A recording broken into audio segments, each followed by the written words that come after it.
pessoal, estou eu aqui de novo na Torre de Miroco para falar algumas coisas a mais para vocês desse lugar maravilhoso que a gente veio trazendo do nosso caminho lá de baixo até aqui em cima, para que vocês sintam esse astral maravilhoso que hoje está nesse lugar com esse sol lindo. E me reapresentando, meu nome é Adriana, eu sou uma estudiosa da arte oriental e professora de Ikebana. E também uma frequentadora assídua desse local. Quando eu estou com problemas, ou quando eu estou precisando ficar em paz, quando eu estou precisando me recolher, é aqui que eu procuro o meu abrigo, é aqui que eu procuro estar, né? Então, recomeçando, que na aula passada a gente fez uma live, aqueles que já viram me fizeram algumas perguntas, e eu inicio hoje essa live respondendo a pergunta de uma pessoa que me fez a seguinte questão. O lugar é maravilhoso, a gente se sente bem, como que eu posso trazer essa energia deste lugar para minha casa, já que eu não posso estar lá todos os dias?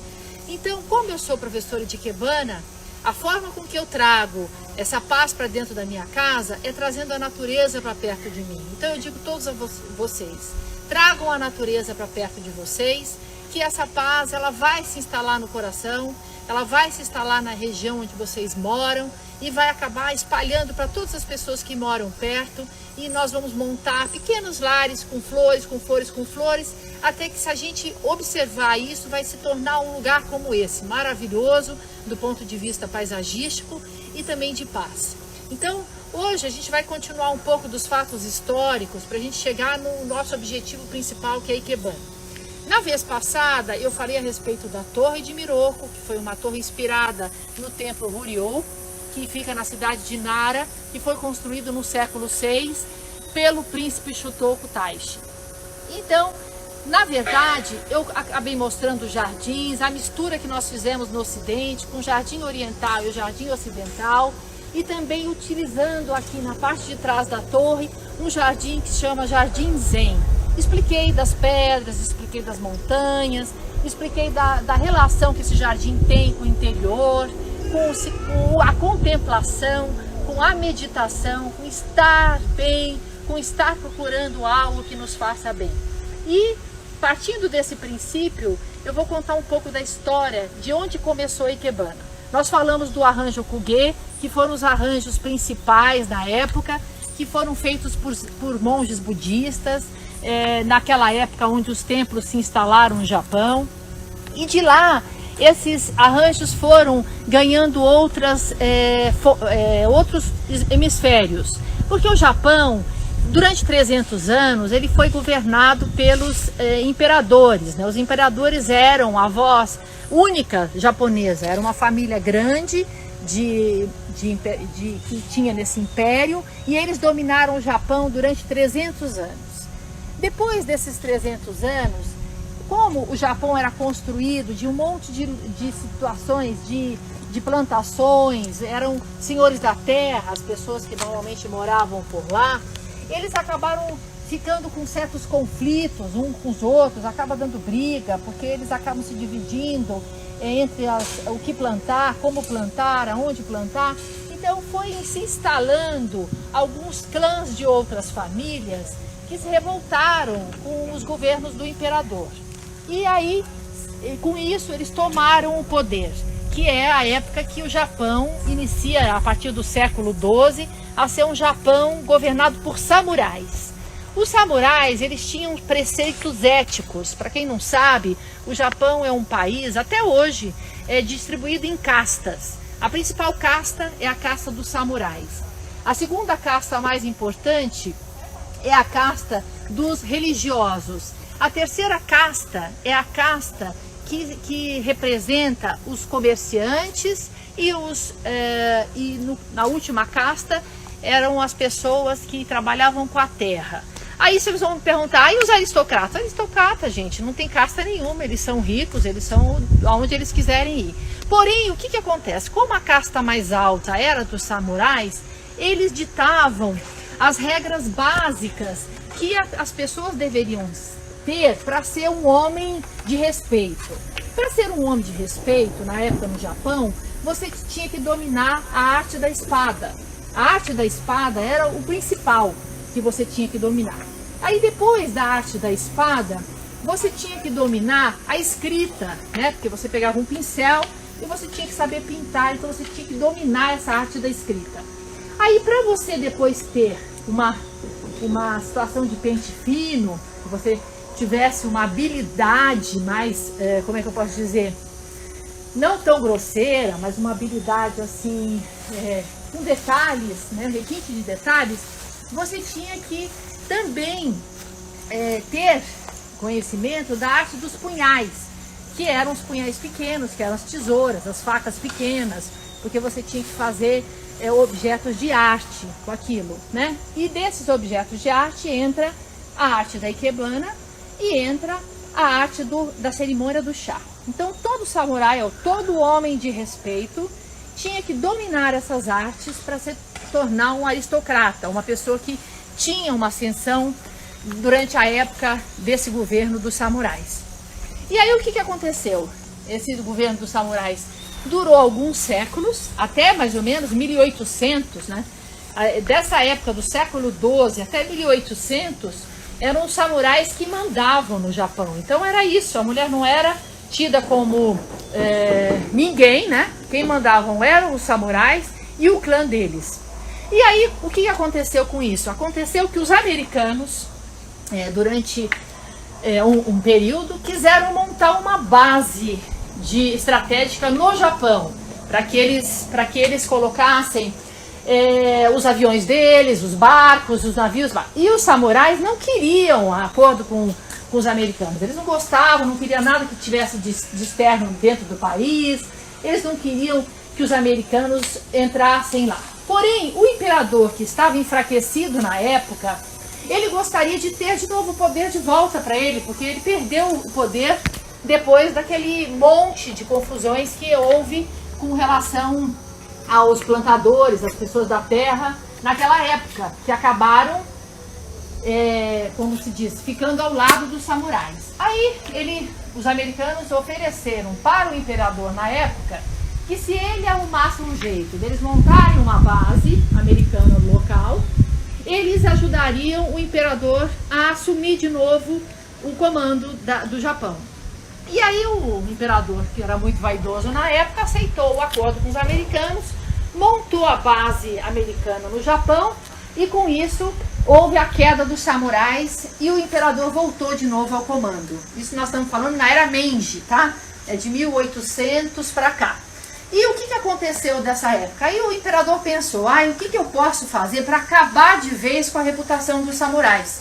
Então o que eles fizeram? Eles pegaram todos os preceitos éticos, ou seja, as artes que eram feitas pelos, na época, os samurais, que eram as artes da espada, da ikebana, da cerimônia do chá, da pintura e várias outras artes do Japão, e entregaram essas artes de bandeja para as mulheres dos americanos que lá estavam por conta da base americana. E também as mulheres japonesas começaram a ter direito de executar essas artes. Então ficou de domínio feminino. O que é pior para você marginalizar uma coisa, tornar a coisa popular? É num lugar machista você transformar uma coisa de domínio feminino. E foi o que aconteceu com a ikebana. E graças a Deus, de 1800 para cá, as mulheres foram permitidas de fazer, não só foram permitidas, como hoje são as que estão à frente dessas escolas, que vêm ensinando, até pela facilidade que a mulher tem com as coisas delicadas. Porém, essa arte começou com os samurais, que na época as ikebanas não eram ikebanas pequenas como essas que hoje a gente ensina vocês a fazerem. Eram ikebanas de 4, 5 metros, eram verdadeiras arquiteturas, eram projetadas para ser monumentos históricos e lá ficavam durante muito tempo. Então tinha muita amarração, tinha muito galho, tinha uma obra de engenharia por trás dessas ikebanas. E hoje ela entrou nos nossos lares. Eu costumo dizer que graças a Deus, porque a gente tem um fator energético dessa mobilização com as flores, que nos dá a possibilidade de ficarmos bem, de ficarmos ligados à natureza, de conhecermos a natureza de fato, de entender que somos parte dela, de saber que a gente precisa estar em contato com isso para a gente ter o nosso autoconhecimento, para a gente conhecer quem realmente nós somos, de onde nós viemos e para onde nós temos que ir. Cada um de nós com as nossas habilidades, não é? Entrando nesse eixo, né? Que é um eixo bastante interessante de conhecimento da arte através das flores, porque uma vez que a gente trabalha essa arte, é uma arte que ela é completamente diferente, por ser uma arte que trabalha com a natureza, que trabalha com material que é vivo, um material que não está ali para que você possa usufruir dele ao seu bel prazer. Pelo contrário, você tem que ter uma harmonia, você tem que ter uma ligação com esse material, praticamente surreal, né? Você tem que entender qual é a vontade que aquele material tem e qual é a posição que ele prefere estar. Quer dizer, tem que ter um respeito, tem que ter uma sintonia. Por isso a troca de energia que se faz nesse lugar, porque você está dentro de um lugar onde você tem que exercer fatores éticos importantes para você seguir a sua vida. Então não é simplesmente colocar uma flor, não é simplesmente jogar ela no vaso, não é simplesmente não perceber as situações em que ela deseja, e qual é a situação, onde é que ela deseja estar, e simplesmente, como é que eu posso dizer, não levar em consideração o principal, que é a beleza desse material que nós estamos utilizando. Então hoje nós fizemos a colheita das flores antes. Peço desculpa que na aula passada eu prometi que eu faria essa colheita com vocês, porém no Instagram não será possível. Depois no YouTube nós vamos fazer a junção desse vídeo, eu catando uma planta de uma helicônia aqui no local, porque está muito distante e a gente tem aqueles probleminhas técnicos para variar um pouco, sempre tem alguma coisinha que a gente tem que melhorar, mas eu prometo que ao longo dessas idas e vindas minhas aqui, uma vez por mês, a gente vai fazer isso junto e vamos caminhar por esse empreendimento junto. Não dá para ver hoje, mas está um calor danado, então a gente tem que ter algumas preocupações, inclusive com a planta. A distância é grande entre um espaço e outro, então a gente tem que chegar junto dela, colocá-la rapidamente na água para que ela não sofra. Então hoje a gente vai fazer uma ikebana e agora eu vou estar aqui com vocês vão poder olhar as plantas que nós vamos utilizar e vamos ter no fundo essa torre maravilhosa para nos acompanhar hoje na ikebana. Gente, eu estou aqui pegando o material para nossa aula de hoje. Então, isso aqui é uma moita de helicônia, como vocês podem ver, tem gente que chama de bico de papagaio. Então eu vou colher aqui as nossas flores da aula, tá? Então normalmente quando você tem uma helicônia desse tamanho, o melhor que você tem a fazer é cortar lá no fundo dela. Não que eu não vá aproveitar essa helicônia inteira, mas eu vou ter que limpar, né, essa toceira para que ela possa continuar crescendo as mudas dela. Então, se eu tivesse mais tempo agora, porque a gente já está em cima da hora, eu cortaria todos esses tocos que ficaram aqui para dar a possibilidade dessa helicônia se refazer. Então vamos lá, eu vou pegar as duas flores que eu vou usar, o máximo que eu conseguir, porque aqui tá meio desajeitado para fazer isso agora.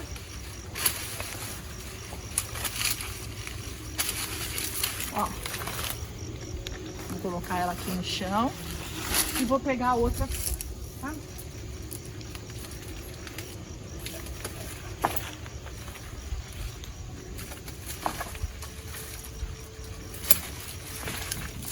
A outra flor. Normalmente o que a gente faz? A gente desbasta as folhas que a gente não vai utilizar, tá? O mais próximo possível do caule. Então essas folhas eu não vou utilizar, então eu vou sair desbastando ela. Essa aqui eu vou deixar só para a helicônia chegar no seu destino, para não tirar um pouco da hidratação dela. Aqui também e aqui também, tá? Então tá aqui, nós estamos com as nossas flores da ikebana de hoje. Olha lá. Agora vamos lá em cima para a gente mostrar o que nós vamos fazer com isso. Vamos começar? Nós pegamos lá embaixo essa flor, que é uma flor de helicônia, tá? vou mostrar para vocês. É uma planta que tem muito aqui no Brasil. Essa planta é uma planta tipicamente brasileira, porque a gente tem muito nossa Mata Atlântica. É uma planta que ela tem essa característica mais firme, né? Ela é robusta, né? Então, para uma planta dessa, a gente jamais pode usar um vaso pequeno. A gente tem que usar um vaso que tenha um peso. E esse vaso que eu trouxe hoje para mostrar para vocês é um vaso que é pesado. Porque se não fosse, a gente faria a planta e ela cairia lá para frente. Eu não acabei podando tudo para a gente podar junto aqui. Quando eu expliquei lá, na hora que eu estava retirando essa flor do solo, quando você corta uma flor para fazer um arranjo, você tem que perceber o comprimento que ela vai. Essa planta ela tem uma altura às vezes de 2, 3 metros. Então eu fui o máximo que eu conseguia lá no chão cortar essa planta. Por quê? Para permitir com que ela continue o seu ciclo. Porque se eu corto ela no tamanho que eu quero para colocar no vaso, eu impeço com que a planta se renove mais facilmente. Então, como antes de podar uma planta eu tenho que ser uma jardineira, eu tenho que me preocupar com o bem-estar dessa planta, eu tenho que ensinar como se faz isso. Então, eu cortei o máximo possível da toceira lá embaixo, que depois a gente pode ver no vídeo do YouTube, tá? E aí, ela tá aqui. Eu tirei algumas folhas que estavam em excesso e agora eu vou olhar o tamanho que eu vou colocar ela no meu vaso para eu poder colocar ela lá. Como vocês vêm me acompanhando nos cursos que eu tenho dado de Ikebana, nas lives que eu venho fazendo, eu sigo um arranjo livre. Por que eu sigo livre? Porque eu gostaria que as plantas sofressem o mínimo possível. Então o arranjo livre não tem aquelas medidas, aqueles padrões, que depois a gente vai, daqui para frente, quando a gente começar a dar aula aqui, a gente vai estar dando pouco a pouco, só para vocês terem uma visão espacial do que é o tamanho proporcional ao vaso que vocês têm. Mas hoje, o principal é aquilo que a gente sempre combinou.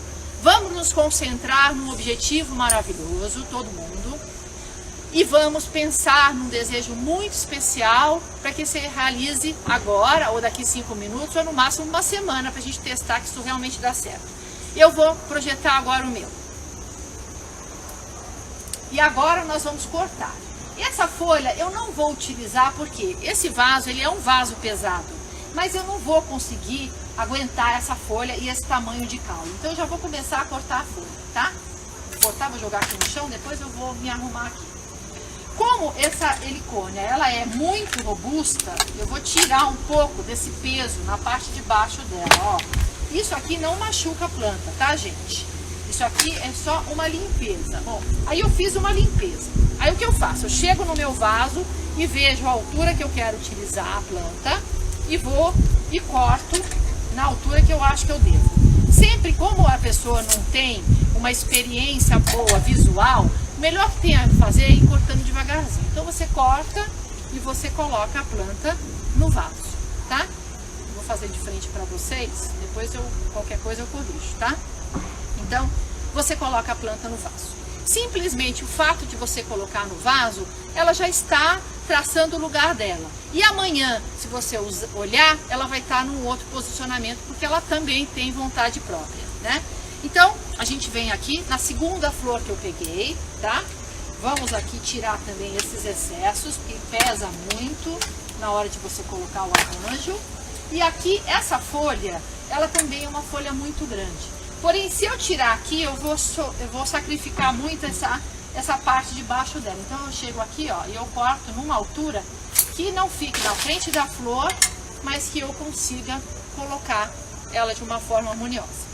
A minha intenção é que cada uma tenha uma altura diferente, para dar um ritmo de crescimento.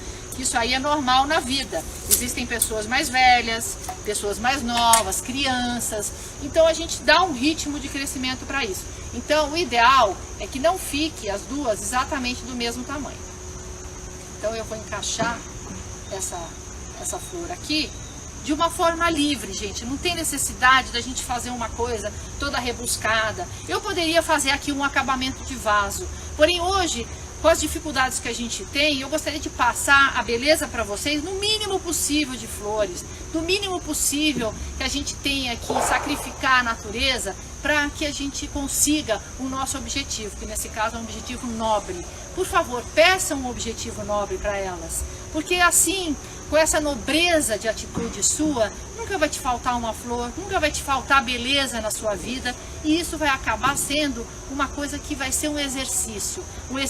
E estar nesse estado junto com a natureza é tão maravilhoso que faz com que a gente esqueça das coisas ruins, esqueça das nossas dúvidas, das coisas que nos traz tristeza, e entre nesse processo do aqui, do agora, do hoje, que tem muito a ver com a meditação. A meditação é isso, é estar nesse momento presente com todas as suas forças. Eu estou hoje aqui neste momento presente, fazendo esse arranjo para vocês, e espero que ele traga felicidade em todos os lares, que ele nesse momento de sábado, nesse dia que a gente está tendo de sol lindo, maravilhoso, que vocês possam sentir prazer em estar olhando esse vídeo, sentir prazer em estar olhando essa ikebana e agradecendo por ter essa oportunidade.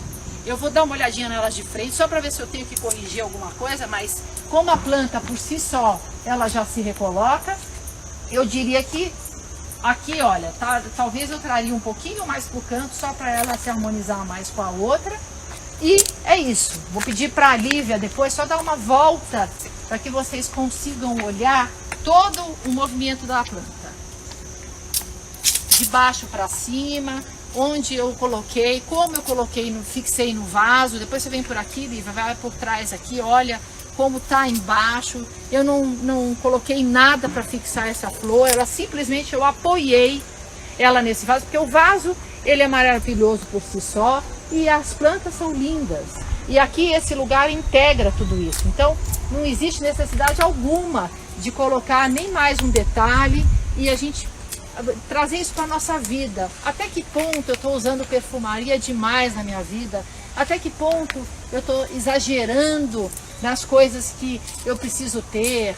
Ou as coisas que eu não tinha necessidade de ter, eu estou fazendo coisas que acabam indo além da minha pessoa, além da pessoa que eu sou, para me concentrar em ter, né? Até que ponto vale a pena ter, né? Ou usufruir daquilo que eu já tenho, agradecer aquilo que eu já tenho, para que eu possa, com isso, aproveitar melhor, observar melhor e tomar posse daquilo que já é meu, aquilo que já tem o contato comigo, aquilo que já está na minha vida e que eu preciso olhar, que eu preciso tomar conta, seja lá os meus filhos, seja lá meu emprego, seja lá qualquer coisa. Eu preciso prestar atenção e dominar, estar perto desse espaço.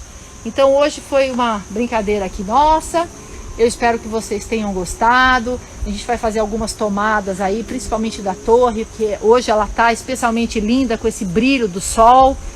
E vamos dar mais um passeio para que vocês se sintam realmente agraciados por esse momento. Eu gostaria de agradecer e no próximo mês estaremos aqui de volta. Eu espero poder dar um passeio de barco, mostrar para vocês a entrada de como a gente faria para entrar aqui no templo, a rota certa que seria.